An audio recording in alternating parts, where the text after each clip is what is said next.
اللهم صل على سيدنا محمد يا رب صل وسلم.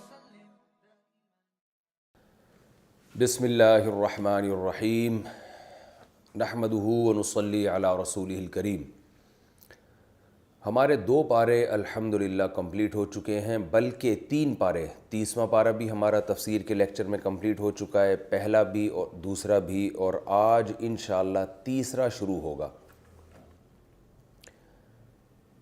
حسب معمول سب سے پہلے اس رکوع کا لفظی ترجمہ مختصر گرامر کے ساتھ، پھر اس کی تفسیر، اور پھر اس میں جو مختصراً علمی نکات ہیں وہ انشاءاللہ میں بیان کروں گا نمبر وار.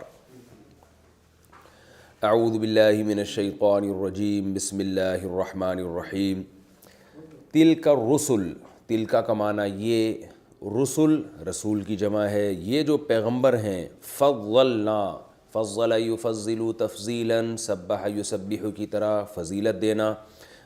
فضلنا، ہم نے فضیلت دی ہے، بعضہم ان میں سے بعض کو، علی بعض بعض پر.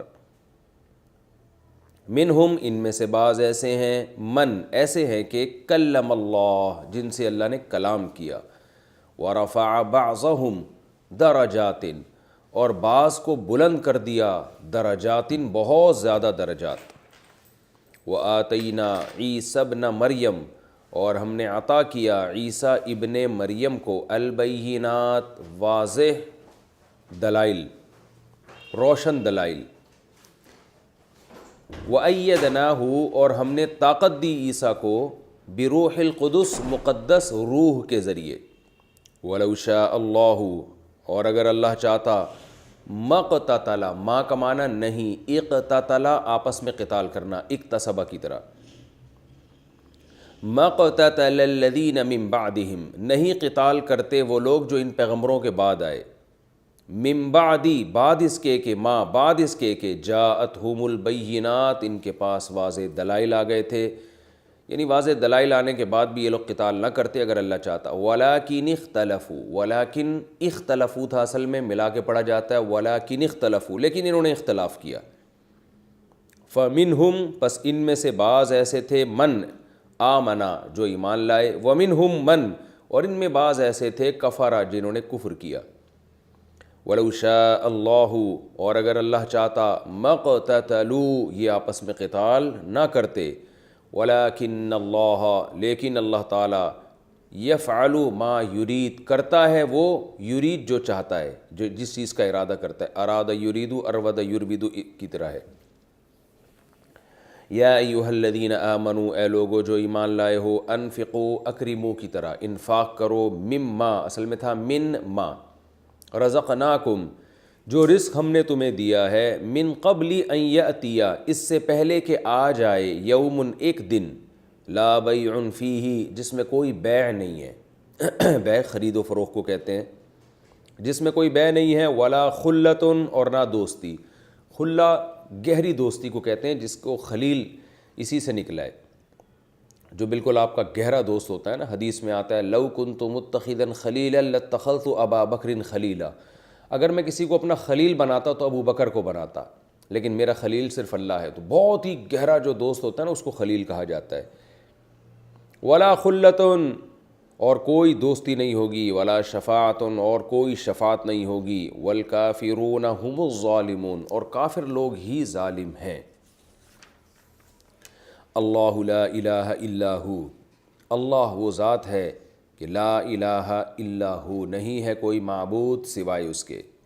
الحی القیوم، الحی کا معنی زندہ ہے، القیوم تھامنے والا ہے ہر چیز کو. قیم عربی میں کہتے ہیں حاکم کو، نگہبان کو، ذمہ دار کو. جیسے قرآن میں آتا ہے الرجال قوامون، مرد جو ہیں وہ سربراہ ہیں. اور اس میں صرف سربراہی کا معنی نہیں ہوتا قوام یا قیم میں، بلکہ وہ سربراہ جس کی ذمہ داری بھی ہو. ایک تو ہوتا ہے نا بادشاہ، جو بس حاکم ہوتا ہے اور وہ سمجھتا ہے کہ سب پر میری حکومت ہے، تو اس کو تو ملک کہیں گے، بادشاہ کہیں گے. قیم کا معنی جو جس میں ذمہ داری کا عنصر بھی پایا جائے، جیسے باپ اپنی اولاد کے لیے ہوتا ہے. کہ صرف وہ بڑا نہیں ہے بلکہ اس کے ذمے اولاد کو کچھ ہوتا ہے تو باپ سے سوال کیا جاتا ہے. تو تھامنے والا, نظام کو چلانے والا, اور ایسا چلانے والا کہ اس میں سربراہی کا عنصر بھی پایا جائے. تو اللہ فرماتے ہیں القیوم, زندہ ہے, القیوم تھامنے والا ہے. لا تأخذہ, اخذ یأخذ اخذا پکڑنا, لا تأخذہ اسے نہیں پکڑتی, سنۃ اونگ, سنہ عربی میں کہتے ہیں اونگ کو, جیسے ایک تو نیند ہوتی ہے نا جس کو نوم کہا جاتا ہے, الصلاۃ خیر من النوم, آپ نے فجر کی اذان میں سنا ہوگا. تو سینہ کہتے ہیں اونگ کو, جیسے آدمی بیٹھے بیٹھے یوں کر کے اونگ رہا ہوتا ہے. لہو ما فی السماوات, اسی کے لیے ہے جو کچھ آسمانوں میں, وما فی الارض, اور جو کچھ زمین میں. من ذا الذی, کون ہے ایسا, یشفع عندہ, جو شفاعت کرے اس کے پاس, الا باذنہ, مگر اس کی اجازت سے. یعلم ما بین ایدیہم, وہ جانتا ہے ان تمام چیزوں کو, ما بین ایدیہم, جو ان کے ہاتھوں کے سامنے ہے. یہ محاورہ ہے, یعنی جو چیز بھی آپ کے سامنے ہے, تو آپ کا جو پاسٹ ہوتا ہے نا وہ آپ کے سامنے ہوتا ہے, وہ گزر چکا ہوتا ہے تو آپ اس کو دیکھ رہے ہوتے ہیں اپنی آنکھوں سے. یعنی اس کا مطلب کیا ہوا, جو کچھ گزر چکا اسے بھی جانتا ہے, وما خلفہم, جو آپ کے بعد ہے اسے بھی جانتا ہے. گزر چکے میں جو پریزنٹ ہے نا وہ خود بخود داخل ہے, کیونکہ وہ بھی آپ کے سامنے نظر آ رہا ہے آپ کو. تو جو کچھ سامنے ہے اور جو بعد میں آئے گا, خلف کہتے ہیں پیچھے کو.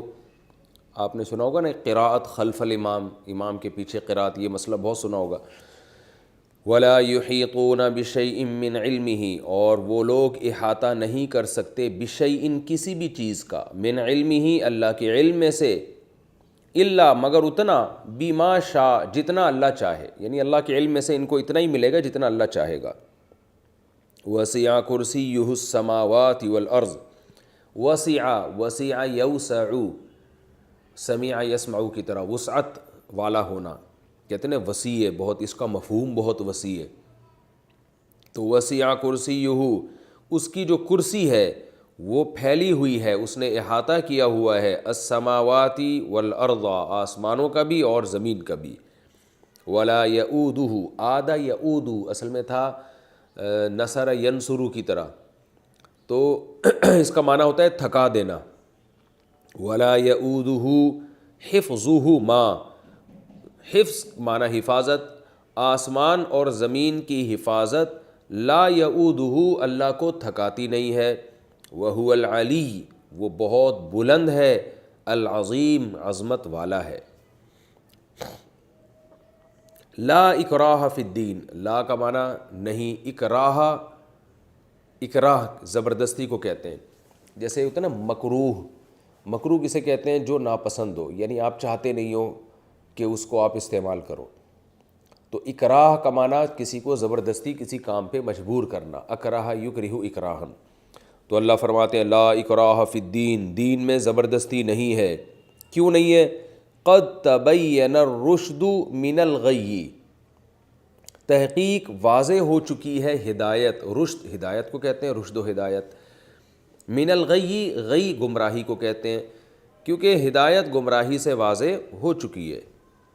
فمن یکفر بالطاغوت, پس جو کفر کرے گا طاغوت کا, طاغوت سے مراد ہے شیطان اور شیطانی قوتیں اور شیطانی کام, یہ سب طاغوت میں داخل ہیں. جو بھی برائی کا انکار کرے گا, وَيُؤْمِن بِاللَّهِ, اور اللہ پر ایمان لائے گا, فَقَدْ اسْتَمْسَكَ, اصل میں تھا فقد استمسکا.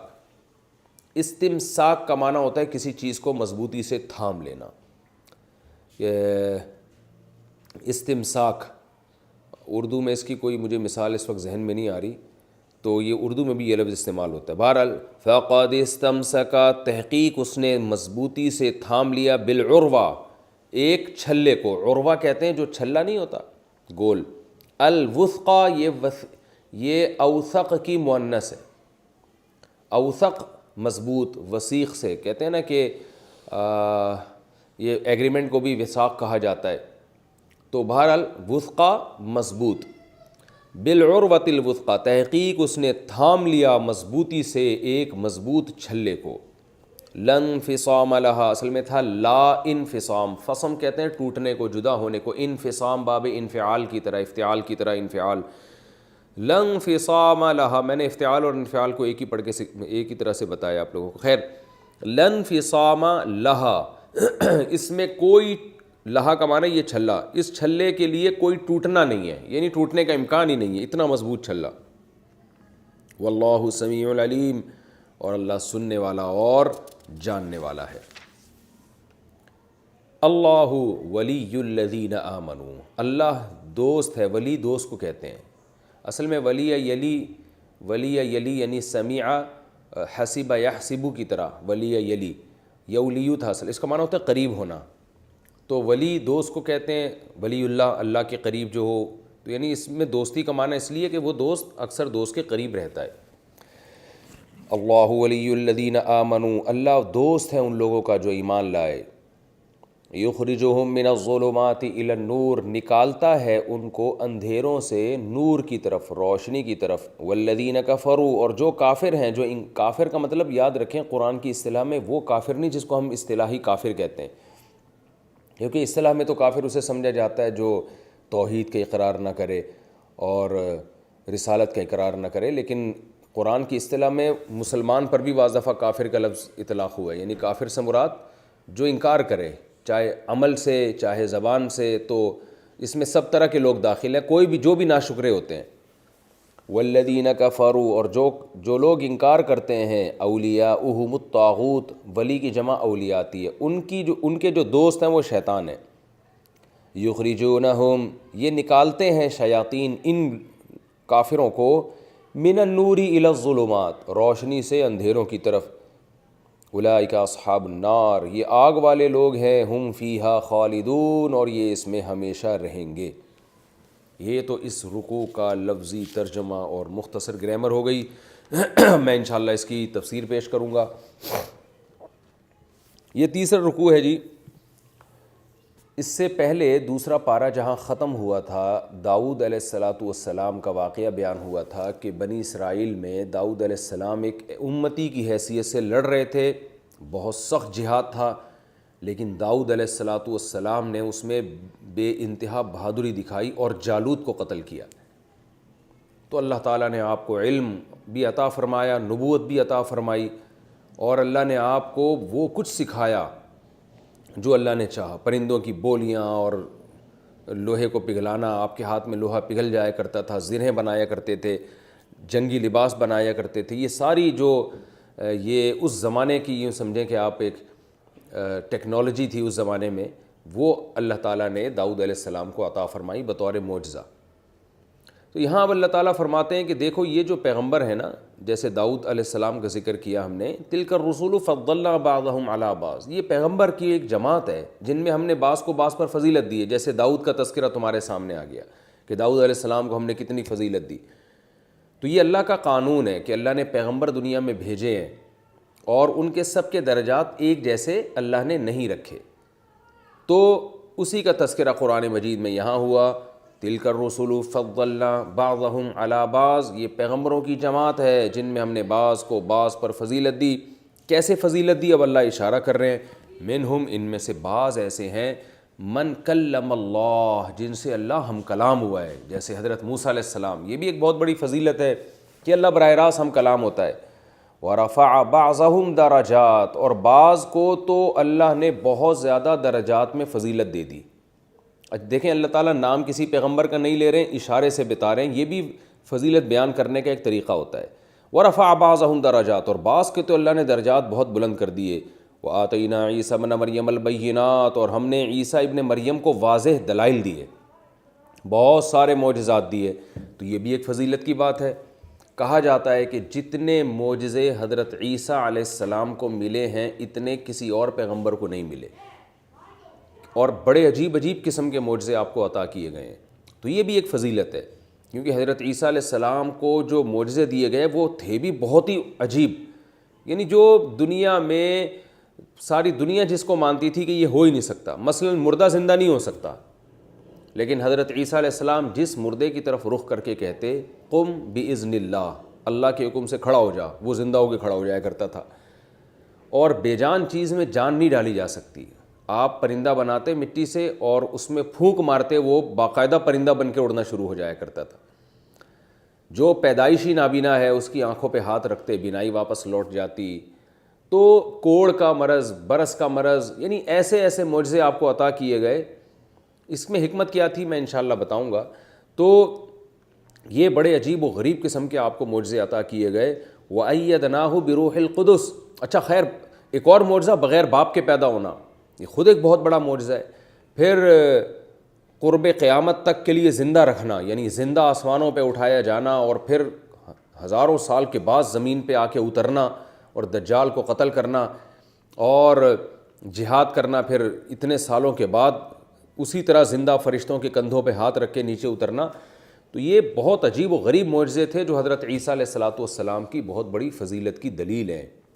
تو اللہ تعالیٰ فرماتے ہیں وَأَيَّدْنَاهُ بِرُوحِ الْقُدُسِ. اور ایک اور بڑی فضیلت اللہ نے حضرت عیسیٰ کو دی کہ روح قدس یعنی جبریل علیہ السلام، جن کو مقدس روح کہا جاتا ہے، ان کے ذریعے طاقت دی. کیونکہ آپ تنہا تھے اور یہودی آپ کو قتل کرنے کی کوششوں میں مسلسل لگے ہوئے تھے، تو اللہ جبریل کے ذریعے آپ کی حفاظت فرمایا کرتے تھے. تو یہ تمام فضائل اللہ نے حضرت عیسیٰ علیہ السلام کو دیے. اچھا، اس آیت میں بڑی دلچسپ بات یہ ہے کہ اللہ تعالیٰ نے حضرت موسیٰ علیہ الصلاۃ والسلام کا بھی تذکرہ کیا، اس سے پہلے داؤد علیہ السلام کا بھی تذکرہ ہو گیا اور حضرت عیسیٰ علیہ السلام کا بھی تذکرہ ہو گیا. جو سب سے عظیم پیغمبر ہیں سید الانبیاء محمد صلی اللہ علیہ وسلم، ان کا تذکرہ تو یہاں ہونا چاہیے تھا. تذکرے کا مطلب یہ ہے کہ حضرت موسیٰ کو جو فضیلت ملی وہ اللہ نے بیان کر دی کہ کلیم اللہ تھے، اللہ نے ان سے کلام کیا. حضرت عیسیٰ کو جو فضیلت ملی وہ بھی اللہ نے بیان کر دی کہ ان کو معجزے ملے بہت زیادہ. تو ہمارے نبی کا تذکرہ کہاں ہے؟ علماء نے بیان کیا کہ یہ جو درمیان میں اللہ نے فرمایا نا وَرَفَعَ بَعْضَهُمْ دَرَجَاتٍ، اور ان میں بعض کو تو بہت ہی درجے دے دیے. درجات جمع ہے اور تنوین تکسیر کے لیے بہت زیادہ. اس سے مراد سید الانبیاء محمد صلی اللہ علیہ وسلم ہے. یعنی ان کا تذکرہ اللہ نے ایسا اجمالی کیا کہ گویا یہ بتایا کہ ان کی کیا فضیلت ہم تمہیں بیان کریں. بعض کو تو ہم نے بہت ہی زیادہ فضیلت دے دی، اور وہ بعض کون ہے؟ وہ بالکل واضح ہے کہ وہ محمد صلی اللہ علیہ وسلم ہے. تو یہ بھی ایک بڑی بات ہے اور ہمارے نبی صلی اللہ علیہ وسلم کی فضیلت کی بہت بڑی دلیل ہے کہ اللہ نے آپ کی فضیلت کو بیان کرنے کے لیے کسی ایک صفت کو ہائی لائٹ نہیں کیا، کیونکہ وہ صفت ہائی لائٹ ہو جاتی تو پتہ چلتا کہ بھئی اس وجہ سے فضیلت ہے. جیسے موسیٰ کلیم اللہ کو فضیلت کلیم اللہ ہونے کی وجہ سے، حضرت عیسیٰ کو معجزے ہونے کی وجہ سے. تو اگر دو چار صفات نبی کی بیان کر دی جاتی تو یہ ایسا ہوتا جیسے بھئی اس وجہ سے. تو اللہ نے فرمایا وہ وجہ چھوڑو، اس لیے کہ ان میں اتنی ساری وجوہات ہیں کہ وہ وجوہات بیان نہیں کی جائیں گی، بلکہ اللہ نے بتا دیا بعض کو تو اللہ نے بہت ہی بلند درجات دیے. تو علماء کہتے ہیں نام لیے بغیر کسی کی فضیلت بیان کرنا اور فضیلت کی وجہ بیان نہ کرنا یہ خود اس بات کی دلیل ہے کہ جس کی فضیلت بیان کی جا رہی ہے اس کی فضیلت کم نہیں ہے، بہت زیادہ ہے. اور اس سے مراد محمد صلی اللہ علیہ وسلم ہے. اس پہ بہت زبردست قرینہ موجود ہے، یعنی ہمارے نبی اس سے مراد ہیں. کوئی کہہ سکتا ہے نا کہ بھئی اس سے ہو سکتا ہے کوئی اور پیغمبر مراد ہو کہ جن کا اللہ اجمالی تذکرہ کر رہے ہیں کہ اللہ نے ان کو بہت بڑی فضیلت دی تھی. ہو سکتا ہے اس سے ابراہیم علیہ السلام مراد ہوں، ہو سکتا ہے اس سے سلیمان علیہ السلام مراد ہوں. تو اس پر مضبوط قرینہ ہے کہ اس سے مراد رسول اللہ صلی اللہ علیہ وسلم ہے. وہ کیسے کہ اسلام جب دنیا میں آیا نا تو مقابلہ 3 قوموں میں ہی شروع ہو گیا تھا. باقی تو مذاہب ہی ختم ہو گئے تھے اور ان انبیاء کی جو تعلیمات ہیں وہ تو بالکل ہی ختم ہو گئی تھیں.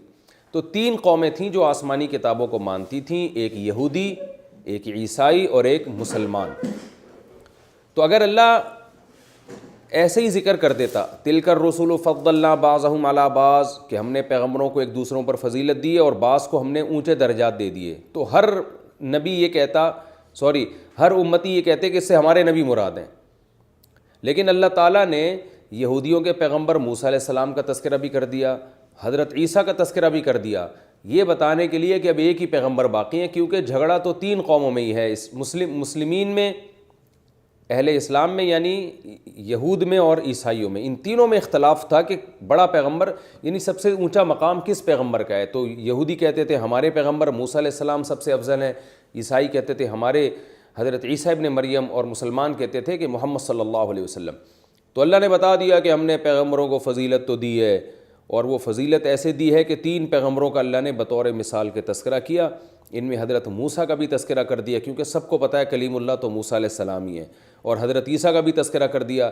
تو اس سے صاف پتہ چلتا ہے کہ اللہ محمد صلی اللہ علیہ وسلم کا تذکرہ نہیں کر رہے بلکہ ان کی طرف اشارہ کر رہے ہیں یہ بتانے کے لیے کہ اشارے ہی سے سمجھ میں آ جائے گا کہ یہاں کس کی بات ہو رہی ہے. جب کسی بڑے کا تذکرہ کیا جاتا ہے تو بعض دفعہ اشارتاً بات کی جاتی ہے کہ سب کو پتہ چل جائے کہ بھئی اس سے تو یہی مراد ہو سکتے ہیں, اس میں نام لینے کی حاجت نہیں ہے. وَرَفَعَ بَعْضَهُمْ دَرَجَاتٍ وَآتَيْنَا عِيسَى ابْنَ مَرْيَمَ الْبَيِّنَاتِ وَأَيَّدْنَاهُ بِرُوحِ الْقُدُسِ وَلَوْ شَاءَ اللَّهُ مَا اقْتَتَلَ الَّذِينَ مِن بَعْدِهِمْ. اب ایک سوال پیدا ہوتا ہے, اس کا جواب دیا جا رہا ہے کہ یہ اتنے بڑے بڑے پیغمبر تھے جن سے براہ راست اللہ ہم کلام ہوتا تھا, اتنے سارے معجزے دیے, تو پھر ان میں بعد میں اختلاف کیوں ہوئے, ان میں لڑائیاں کیوں ہوئیں؟ ان کو تو چاہیے تھا سب پیغمبروں پر ایمان لا کے ان کی فالو کرتے اور آپس میں اتفاق اور اتحاد سے زندگی گزارتے.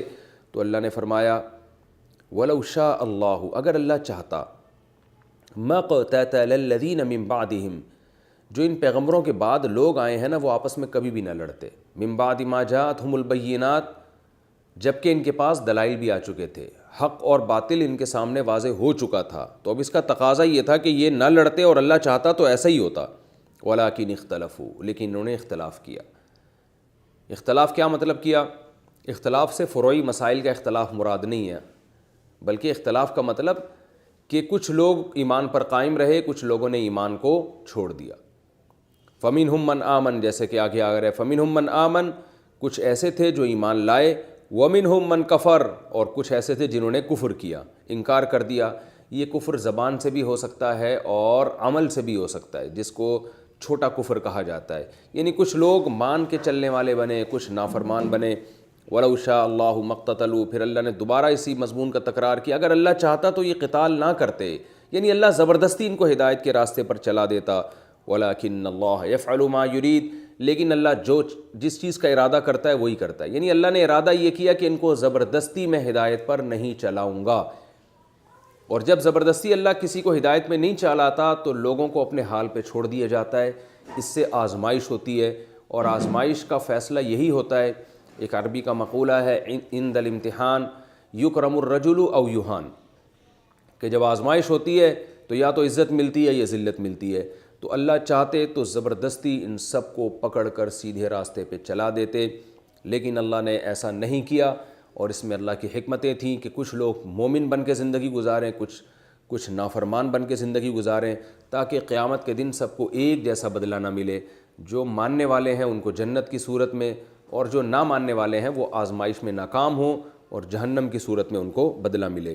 تو اس میں نبی صلی اللہ علیہ وسلم کو تسلی بھی ہے کہ اتنے بڑے بڑے پیغمبر دنیا میں آئے تو ان کے اتنے دلائل ہم نے ان کو دیے, مردے زندہ کر کے دکھا رہے ہیں وہ, اور ان کی سیرت بھی اتنی پاکیزہ, تو ان کے بعد بھی لوگوں نے اختلاف کیا ہے. تو آپ بھی اس کے غم میں نہ پڑیں کہ یہ سارے مسلمان کیوں نہیں ہو جاتے, اور ہر داعی کو اس میں نصیحت ہے. یا ایھا الذین آمنوا, اے ایمان والو, انفقوا مما رزقناکم, خرچ کرو اللہ کے راستے میں. سورہ بقرہ کا یہ مضمون میں نے بتایا تھا نا چل رہا ہے, جس میں جہاد کی آیتیں بہت ہیں, اللہ کی راہ میں خرچ کرنے کا حکم بہت ہے. کیونکہ قرآن جو حکام بیان کر رہے ہیں, جب تک اسلامی حکومت نہیں ہوگی تو وہ حکام علی وجہ الکمال اور صحیح طرح سے نافذ نہیں ہو سکتے. دوسروں کے محتاج بن کے تو وہ تو اپنی مرضی کے قوانین چلائیں گے. تو اس لیے اسلام جو ہے اپنی راہ میں خرچ کرنے کا حکم بھی دیتا ہے, اور مسلمانوں کو ترغیب دیتا ہے کہ اللہ کی راہ میں خرچ کرو. یا ایھا الذین آمنوا, اے ایمان والو, انفقوا, خرچ کرو. اور اس میں صرف جہادی مراد نہیں ہے, کہیں بھی غربا پر, مساکین پر, کمزوروں پر, ہر طرح کا خرچ کرنا اس میں داخل ہے. یا ایھا الذین آمنوا انفقوا مما رزقناکم, خرچ کرو اس رزق میں سے جو ہم نے تم کو دیا ہے. اس میں فضیلت ہے کہ جو جس مال سے خرچ کرنے کا حکم دیا ہے نا وہ بھی ہم نے ہی تم کو دیا ہے. من قبل ان یاتی یوم, اس سے پہلے کہ ایک ایسا دن آ جائے, لا بیع فیہ, جس میں کوئی خرید و فروخت نہیں ہوگی. یعنی ایسا نہیں ہوگا کہ تمہارے پاس اعمال کم ہوں تو تم قیامت کے دن وہ پیسوں کے ذریعے بیچ لو, صدقات و خیرات قیامت کے دن خرید لو اس کا اجر, ایسا نہیں ہو سکتا. ولا خلۃ, اور نہ کوئی دوستی کام آئے گی. یہاں دوستی سے مراد وہ دوستی ہے جو آپ کی اپنی مرضی کی دوستی ہو, جس کی بیس تقوی نہ ہو. کیونکہ قرآن میں دوسری جگہ پر اللہ نے فرمایا الاخلاء یومئذ بعضهم لبعض عدو الا المتقین, قیامت کے دن دوست ایک دوسرے کے دشمن ہوں گے سوائے پرہیزگاروں کے. تو پتہ چلا وہ دوستی جس کی بیس پرہیزگاری ہو, تقویٰ ہو، وہ قیامت کے دن انشاءاللہ کام آئے گی، اور اس میں شفاعت کام آئے گی ان دوستوں کی جو قرآن میں دوسری جگہ پر ہے۔ تو یہاں خلہ سے مراد کیا ہے؟ وہ دوستی جس کی بیس اچھی نہ ہو، اور کافر کو دوستی فائدہ نہیں پہنچائے گی چاہے اس کی بیس اچھی بھی کیوں نہ ہو۔ تو یعنی ہر قسم کی دوستی اس میں داخل نہیں ہے۔ وہ دوستی کہ دوست آپ کو اپنے اعمال دے دے، اتنی ایسی دوستی کہ دوست آپ کو اپنے اعمال دے کے آپ کو عذاب سے بچا لے، تو اس طرح کی دوستی قیامت کے دن نہیں ہوگی۔ ولا شفاعت، اور نہ کوئی شفاعت۔ تو یہاں بھی مراد کون سی شفاعت ہے؟ وہ شفاعت جو زبردستی کی ہو، جو ان اصولوں کے مطابق نہ ہو جو قرآن و سنت نے بیان کیے ہیں۔ وہ اصول کیا ہیں؟ وہ اصول میں انشاءاللہ آگے بیان کروں گا، اور پہلے بھی بیان کر چکا ہوں، اگلی آیت میں آیت الکرسی میں اس کی مزید تفصیل آ رہی ہے۔ والکافرون هم الظالمون، اور کافر لوگ ہی ظالم ہیں کہ یہ سب کچھ جاننے کے باوجود بھی اعمال کی طرف نہیں آتے اور ایمان کی طرف نہیں آتے، لہذا وہ اپنی جان پر ہی ظلم کر رہے ہیں۔ اللہ لا الہ الا ہو۔ کیوں ظالم ہے کافر لوگ؟ اس لیے کہ جس رب پر ایمان لانے کا حکم دیا جا رہا ہے ان کو، اور جس رب کی راہ میں خرچ کرنے کا حکم دیا جا رہا ہے، وہ رب ان صفات کا حامل ہے۔ وہ اس رب کی یہ صفات ہیں جو آگے آ رہی ہیں۔ وہ صفات کیا ہیں؟ اللہ لا الہ الا ہو، اللہ وہ ذات ہے۔ یہ آیت الکرسی ہے جو بڑی فضیلت والی آیت ہے۔ اللہ لا الہ الا ہو، اللہ وہ ذات ہے کہ جس کے سوا کوئی عبادت کے لائق نہیں۔ الحی القیوم، زندہ ہے، ہر چیز کو تھامنے والا ہے۔ لا تأخذہ سنۃ ولا نوم، اسے نہ اونگ آتی ہے نہ نیند آتی ہے، کبھی غافل نہیں ہوتا۔ لہو ما فی السماوات و ما فی الارض، جو کچھ آسمانوں میں اور جو کچھ زمین میں ہے سب کچھ اسی کا ہے۔ من ذا الذی یشفع عندہ، کون ہے جو شفاعت کرے اس کے پاس؟ الا باذنہ، مگر اس کی اجازت سے۔ تو اس سے صاف پتہ چلتا ہے کہ قرآن میں جہاں آتا ہے نا کہ کوئی کسی کی شفاعت نہیں کرے گا، اس سے وہ شفاعت مراد ہے جو اللہ کی پرمیشن کے بغیر ہو، کیونکہ یہاں اللہ نے بتا دیا کوئی بھی شفاعت نہیں کر سکتا مگر اللہ کی اجازت سے کر سکتا ہے۔ اور اللہ کی اجازت کس کو ہوگی؟ اس کا قرآن اور سنت میں دوسرے مقام پہ تذکرہ آیا ہے۔ نمبر 1، کافر کی شفاعت کی اجازت نہیں ہوگی۔ نمبر 2، شفاعت جو مسلمان کی شفاعت ہوگی تو اس میں بھی اتنی جتنی باؤنڈری اللہ تعالیٰ کھینچتے ہیں، اس میں بھی لامحدود شفاعت نہیں ہوگی۔ یہ 2 شرطوں کے ساتھ اور اس کی تفصیل میں دوسرے جو تفسیر کے لیکچر میں یہ موضوع آیا اس میں بہت ڈیٹیل سے بیان کر چکا ہوں۔ من ذا الذی یشفع عندہ الا باذنہ یعلم ما بین ایدیہم وما خلفہم، اللہ نے پہلے تو اپنی قوت کا ذکر کیا، اپنی صفات کا، اب اپنی جو علم ہے اس کا تذکرہ کر رہا ہے، جو کچھ سامنے ہے، جو کچھ تمہارے پیچھے ہے۔ ما کان وما یکون اسے کہا جاتا ہے۔ ما کان کا مطلب وہ جو ہو چکا، وما یکون جو ہو رہا ہے اور ہوگا، سب کچھ کو جانتا ہے، اور تمہارا علم ناقص ہے۔ ولا یحیطون بشیء من علمہ الا بما شاء، تم اللہ کے علم میں سے کچھ بھی حاصل نہیں کر سکتے مگر اتنا جتنا اللہ چاہے۔ آج انسان بڑا فنٹر بنا ہوا ہے کہ مجھے سب پتہ چل گیا، خدا کا انکار کر دیتا ہے اس علم کی بیس پر۔ تو اللہ فرماتے ہیں تمہارے پاس اتنا معمولی سا علم ہے، بہت ہی معمولی، اور وہ بھی جتنا اللہ نے دے دیا۔ جو علم اللہ نہیں دینا چاہتا وہ تو تمہیں کبھی بھی پتہ چلے گا ہی نہیں، تو یہ اس میں بھی اللہ کے محتاج ہو۔ وسع کرسیہ السماوات والارض، اس کی جو کرسی ہے وہ آسمان اور زمین کو گھیرے ہوئے۔ یہ کرسی کیا ہے، اس کی کیفیت کیا ہے؟ کرسی کے جو ظاہری ترجمہ ہے وہ تو بادشاہوں کی جو جیسے کرسی ہوا کرتی ہے جس پہ وہ جلوہ افروز ہوتے ہیں، تو اللہ تعالیٰ چونکہ انسانوں سے انسانوں کے محاوروں میں بات کرتے ہیں، ہم سے ہمارے محاوروں میں بات کرتے ہیں، تو اللہ نے اپنے لیے عرش کا بھی تذکرہ کیا کہ میرا تخت ہے جس پہ میں جلوہ افروز ہوتا ہوں، اس پہ کرسی ہے جس پہ میں قرار پکڑتا ہوں، جس پہ میں بیٹھتا ہوں۔ تو ہم سے اللہ ہمارے انداز میں بات کرتے ہیں، تو اس لیے ان چیزوں کی گہرائی میں جانے کی اجازت نہیں ہے، متشابہات میں سے ہیں۔ قرآن میں دوسری مقام پر اللہ نے فرمایا کہ جو ایمان والے لوگ ہیں، اہل علم ہیں، وہ متشابہات کی بحث میں نہیں پڑتے، بس اتنی بات ہے کہ اللہ نے ہم سے ہمارے ذہن کے مطابق بات کی ہے، اور بتایا کہ میری کرسی چھوٹی نہیں ہے، وہ آسمان اور زمینوں کو گھیرے ہوئے۔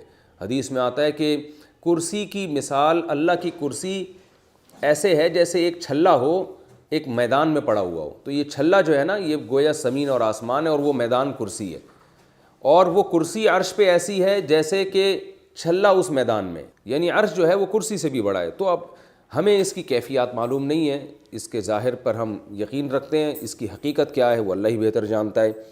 جیسے محاوروں میں کہا جاتا ہے نا کہ وہ بادشاہ کی جو کرسی ہے وہ بہت مضبوط ہے اور بادشاہ کی کرسی چھوٹی نہیں ہے اور بادشاہ کرسی پہ تخت پہ جلوہ افروز ہو گیا. تو یہ سب چیزیں عام محاوروں میں آج بھی استعمال ہوتی ہیں. فرمایا اس کی کرسی آسمان اور زمین کو گھیرے ہوئے، یعنی بڑا زبردست طاقتور بادشاہ ہے، ہر چیز اس کے کنٹرول میں ہے. ولا یؤودہ حفظہما، اور اتنے بڑے آسمانوں اور زمین کی حفاظت اسے تھکاتی نہیں ہے. العلی العظیم، یہ تمام صفات کے بعد اللہ بتا رہے ہیں کہ وہ ہر لحاظ سے بلند ہے اور عظمت والا ہے. یہ آیت الکرسی ہے جس کی حدیث میں بڑی فضیلت وارد ہوئی ہے، اور یہ قرآن کی وہ واحد آیت ہے جس میں ایک ہی آیت میں اللہ کا اتنا تذکرہ ہوا ہے کہ کسی اور آیت میں ایک ہی آیت میں اتنی دفعہ اللہ کا تذکرہ نہیں ہوا. یعنی اللہ کا ناؤن بھی اور پروناؤن بھی جتنا اس ایک آیت میں قرآن مجید کی اس ایک آیت میں بیان ہوا، اتنا کسی اور آیت میں دوسری جگہ بیان نہیں ہوا. یعنی پوری ایک آیت میں اتنا زیادہ تذکرہ نہیں ہوا ہے. اس کے فضائل کیا ہیں میں انشاءاللہ علمی نکات میں بتاتا ہوں، مختصر فضائل. آگے فرمایا لا اکراہ فی الدین. اب اللہ کی شان بھی ایسی، پیغمبروں کے معجزے بھی ایسے، تو اب اللہ نے ایک اصول بنا لیا ہے کہ دین میں اب زبردستی نہیں ہوگی، کیونکہ زبردستی وہاں کی جاتی ہے جہاں آپ کے دلائل کمزور ہوتے ہیں. تو پھر آپ زبردستی کسی کو جو ہے وہ اپنی بات تھوپنے کی کوشش کرتے ہیں تاکہ قیامت کے دن اس پر حجت تمام ہو جائے. تو اللہ فرماتے ہیں دین میں زبردستی نہیں. دین کے سے مراد کیا ہے کہ دین میں داخلے کے لیے لا اکراہ فی الدین، یعنی کسی کافر کو مسلمان بنانے میں زبردستی نہیں ہے. یہ مطلب ہے آیت کا. کوئی بھی کافر جو پیدائشی کافر ہو، یعنی پیدائشی سے مراد غیر مسلموں کے گھر میں پیدا ہوا ہو، تو اس کو آپ زبردستی اسلام میں داخل نہیں کر سکتے. کیوں؟ قد تبین الرشد من الغی، اس لیے کہ ہدایت اور گمراہی بالکل واضح ہو چکے ہیں. تو اب زبردستی کی ضرورت نہیں ہے. اور ہاں، اب کوئی یہ نہ سمجھے کہ زبردستی اللہ نے کافر کو مسلمان بنانے سے روک دیا ہے تو کافر اگر نہ بھی بنے تو بھی ٹھیک ہے. نا نا نا نا نا، فرمایا فَمَن یکفر بالطاغوت، جو شیطان کا انکار کرے گا، شیطانی طاقتوں کا، وَيُؤْمِن بِاللَّهِ، اور اللہ پر ایمان لائے گا، تو اس کی فضیلت کیا ہے؟ فَقَدِ اسْتَمْسَكَ بِالْعُرْوَةِ الْوُثْقَىٰ، اس نے مضبوط چھلا تھام لیا ہے. کیا بہترین مثال دی ہے قرآن مجید نے کہ اللہ کافر کو بتا رہے ہیں کہ ہم تمہیں زبردستی مسلمان تو نہیں بنا رہے، لیکن یہ ذہن میں رکھو کہ اس دنیا کی مثال ایسے جیسے کوئی سمندر میں یا طوفان میں ڈوب رہا ہوتا ہے، اور دریا میں کوئی ڈوب رہا ہے طوفانی موجوں میں، تو اس کو ضرورت ہوتی ہے کسی سہارے کی. اور سہاروں کی بھی بہت ساری قسمیں ہیں. کچھ ایسے سہارے ہوتے ہیں جو خود کمزور ہوتے ہیں، ٹوٹ سکتے ہیں، لیکن ایسے موقع پہ کہیں سے آپ کو کوئی ایسی رسی پھینکی جائے جس میں گول چھلا ہو، اس چھلے کا فائدہ یہ ہوگا کہ آپ مضبوطی سے اس کو تھام لوگے، لن فصام لہا، اور اس کے ٹوٹنے کا امکان بھی نہیں ہوگا. تو جیسے طوفانوں میں، اندھیروں میں اس چھلے کی ویلیو وہ جانتا ہے جس کو وہ چھلا ملے اور وہ اس کے ذریعے نجات پالے. تو اسی طرح اللہ تعالیٰ فرماتے ہیں کہ تم سب لوگ گمراہی کے اندھیروں میں ہو، جس کی وجہ سے کوئی ڈپریشن میں ہے، کوئی اسٹریس میں ہے، کوئی گمراہی میں بھٹک رہا ہے، اس کو راستہ نہیں مل رہا، اسے دنیا میں اپنی پیدائش کا مقصد ہی معلوم نہیں ہے. تو اللہ فرماتے ہیں ایسے موقع پہ اسلام وہ چھلا ہے جو اللہ کی طرف سے آسمان سے اترا ہوا ہے. تو جو اللہ پر ایمان لائے گا اور اللہ کے علاوہ جو کچھ ہے اسے طاغوت کہا جاتا ہے. ہر وہ دعوت جو اللہ کے علاوہ کی ہو اس کو طاغوت، یعنی وہ شیطان کی دعوت ہے، اس لیے شیطان سے بھی ترجمہ کیا جاتا ہے، اس کا طغیان سے نکلا ہے، سرکشی.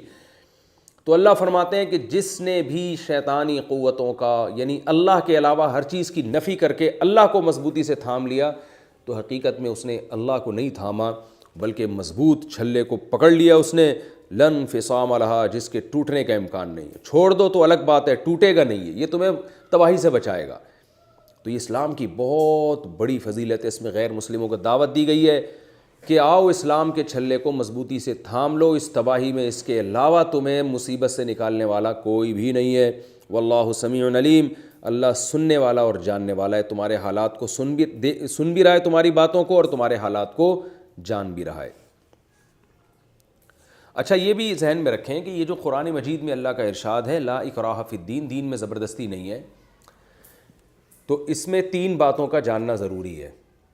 پہلی بات کہ جو مسلم گھرانے میں پیدا ہوا ہو اور بعد میں مرتد ہو جائے تو اس پہ زبردستی ہے اسلام میں، یہ صحیح احادیث سے یہ مضمون ثابت ہے، اس کو اسلام چھوڑنے کی اجازت نہیں ہے، کیونکہ اس پہ حجت بہت زیادہ تمام ہو چکی ہے، کیونکہ اس کو گویا بغاوت سمجھا گیا ہے۔ تو اسلام میں داخلہ انسان کا اپنی مرضی سے ہوگا، واپسی کا آپشن اسلام میں نہیں رکھا گیا۔ اس میں حکمتیں کیا ہیں، مصلحتیں کیا ہیں، یہ پھر بہت الگ ٹاپک ہے، اس میں بہت سارے اعتراضات ہیں، پھر ان اعتراضات کے جوابات ہیں۔ یہ بالکل ایک ایسے ہی مثال ہے جیسے آپ کسی ملک کی نیشنلٹی حاصل کر لیتے ہیں، تو اب آپ کو اس ملک کے خلاف نیشنلٹی حاصل کرنے کے بعد اس کے بعد پھر آپ کو اپنی مرضی سے نکلنے کی اجازت نہیں دی جاتی۔ آپ کسی ملک میں جا کے رہیں، نیشنلٹی حاصل نہ کریں، کوئی مسئلہ نہیں ہے، لیکن ایک دفعہ آپ کو جب وہاں کی قومیت مل جائے تو پھر اس کے اصول کچھ اور ہیں۔ کچھ ملک تو ایسے ہیں جو نیشنلٹی منسوخ کر دیتے ہیں، کچھ ایسا ہے کہ اس کو بغاوت میں داخل سمجھا جاتا ہے۔ تو جیسے دنیا کے کچھ اصول ہیں، تو اللہ تعالیٰ کے بھی کچھ قوانین ہیں، اسلام کے بھی کچھ قوانین ہیں، اور اس کی بنیاد یہ ہے کہ لوگ اسلام کو مذاق نہ بنا لیں کہ آپ ادھر آئے اور ادھر لڑکتے رہے، تو اس کی اسلام میں قطعاً اجازت نہیں ہے۔ آنے کے لیے دروازہ کھلا ہوا ہے، نہ آئیں، اسلام زبردستی نہیں کرے گا، آنے کے بعد جانے کا آپشن نہیں ہے۔ اسی وجہ سے میرے ہاتھ میں جب بھی کوئی غیر مسلم مسلمان ہوتے ہیں تو میں ان کو یہ بات لازمی بتاتا ہوں کہ بھئی آپ خوب اچھی طرح سوچ لیں، سمجھ لیں، کوئی زبردستی نہیں ہے اسلام میں، آپ اسلام قبول کریں نہ کریں آپ کی مرضی۔ ہاں، ہم یہ آپ کو ضرور بتائیں گے، قرآن کہتا ہے کہ جو شخص اسلام جس کو ملا، اس کی دعوت پہنچی اور وہ تحقیق کر کے مسلمان نہ ہوا تو آخرت میں اس کا ٹھکانہ اچھا نہیں ہے۔ آخرت کی ہم بات کریں گے، اب آپ کی مرضی آپ آخرت پر ایمان لائیں نہ لائیں، یہ آپ کا ہیڈک ہے۔ تو آپ کی مرضی آپ مسلمان ہو یا نہ ہو، لیکن ہو گئے تو پھر واپسی کا آپشن ختم ہو جائے گا آپ کے لیے۔ اسلام میں اس کی پرمیشن نہیں، مسلمان قوم کو ہی نہیں، گورنمنٹ کو اس کی اجازت نہیں ہے کہ وہ پھر آپ کو ایسی چھوڑ دے۔ وہ الگ بات ہے، گورنمنٹ اپنی ذمہ داری پوری کرے نہ کرے، وہ گورنمنٹ کا ہیڈک ہے۔ ایک بات تو یہ، دوسری بات یہ، یعنی مرتد کو اجازت نہیں ہے کہ وہ، بلکہ اس کو 3 دن کی مہلت دی جائے گی اور 3 دن کے بعد اس کو سزا دی جائے گی۔ دوسرا مسئلہ یہ ہے کہ حضرت عیسیٰ علیہ السلام جب قرب قیامت میں نازل ہوں گے تو اس وقت حدیث کے مطابق یضع الجزیہ، وہ جزیے کے نظام کو ختم کریں گے، اور اس وقت بھی اما الاسلام و اما السیف، یا تو تلوار ہے یا اسلام ہے، یعنی اس وقت بھی پھر غیر مسلم کے پاس اسلام کے علاوہ کوئی آپشن نہیں بچے گا۔ تو وہ بھی اس آیت سے مستثنیٰ ہے۔ حضرت عیسیٰ علیہ السلام کو جب اللہ قرب قیامت میں نازل کریں گے تو ان کو یہ رائٹ دیں گے، ان کو یہ اختیار دیں گے، جیسے کہ حدیث سے ثابت ہے کہ وہ پھر یعنی یہ آپشن ختم ہو جائے گا کہ آپ کی مرضی، آپ دین پہ قائم رہیں یا نہیں رہیں، کیونکہ وہ آئیں گے اس دنیا میں اسلام کو غالب کرنے کے لیے، اور اللہ چاہتے ہیں کہ ایک وقت ایسا آئے کہ پوری دنیا گناہ سے بالکل پاک صاف ہو جائے، کفر سے بھی، شرک سے بھی، زنا سے بھی، ہر برائی سے پاک ہو جائے۔ تو اس کے لیے حضرت عیسیٰ علیہ السلام کو یہ اختیار دے دیا گیا ہے ابھی سے کہ وہ جب قرب قیامت میں نازل ہوں تو کوئی بھی غیر مسلم اس کو وہ اسلام پر تلوار کے زور سے مجبور کریں کہ یا تو اسلام قبول کرو، ورنہ حضرت عیسیٰ علیہ السلام اس سے لڑائی کریں گے، اس سے جہاد کریں گے۔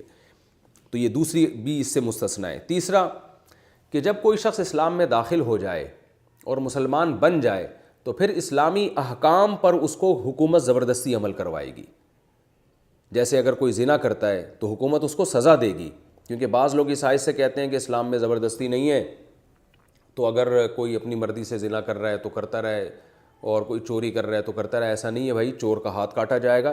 ہاتھ کاٹنا اس کی علامت ہے نا کہ زبردستی اس کو چوری سے روکا جا رہا ہے، اور زانی کو کوڑے لگائے جا رہے ہیں تو کوڑوں کے ڈر سے وہ زنا سے بچے گا، اور شادی شدہ مرد اور عورت کو پتھروں سے مار کے سنسار کیا جا رہا ہے۔ اسی طرح اسلامی حکومت میں لوگوں کو نماز چھوڑنے کی اجازت نہیں ہے۔ سعودی عرب میں آپ نے دیکھا ہوگا، اب تو وہاں بھی قانون چینج ہو گیا، لیکن نمازوں کے وقت میں دکانوں کے شٹر گرتے تھے اور پنشمنٹ ملتی تھی ان لوگوں کو جو نماز نہیں پڑھتے۔ تو یہی اسلام کا قانون ہے کہ جو اہل اسلام ہیں، کیونکہ وہ آپ اپنی مرضی سے مسلمان ہیں، آپ جب اسلام کو مانتے ہیں تو اسلام کے جو شاعر ہیں، بیسک احکام ہیں، ان پہ آپ کو عمل کرنا پڑے گا۔ تو اسلام میں یہاں تک بھی فقہا نے بیان کیا ہے کہ جب اسلامی حکومت قائم ہو تو اس میں داڑھی کاٹنے کی بھی اجازت نہیں ہے مسلمان کو، اور مسلمان عورت کو بے پردہ گھومنے کی اجازت نہیں ہے، اس پہ اس کو سزا ملے گی۔